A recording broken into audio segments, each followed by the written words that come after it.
Hi, it's me again with Corel Draw Tips and Tricks. This is part two. We just deleted some hidden lines. Now we're going to delete this white background basically, but there's too much of it to delete like that. So if you go to edit, and I've done several videos on find and replace, but I'm just going to find objects. I'm not going to replace them. And it is a uniform field, so I'm going to double click on there in edit query.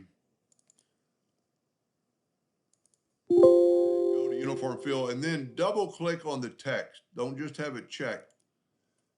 And then we can move this over and we need to pick a color.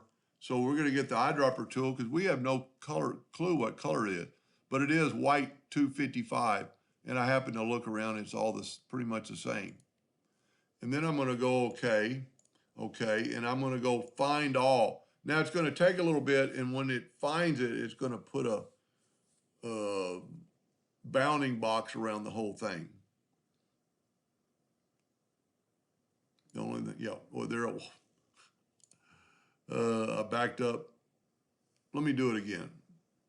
Find all, because it's the same problem. I was going to try to delete that bounding box, but another one will show up in a second.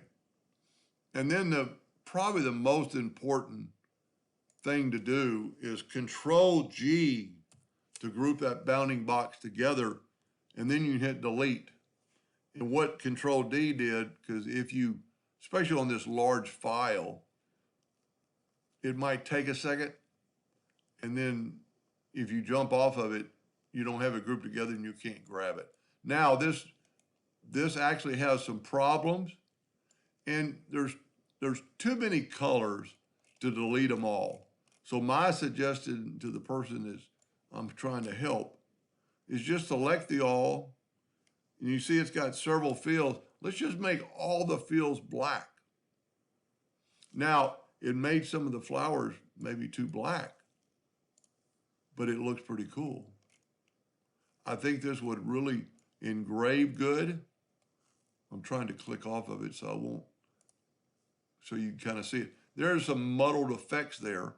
And you could do the same thing. You could get rid of all the grays and white, grays and different shades of gray. But that's going to engrave pretty good. And since it's a kind of a rough image, it's going to look pretty good. I might even keep this for myself and use it someday. Anyway, I hope that helped them a little bit. Thank you.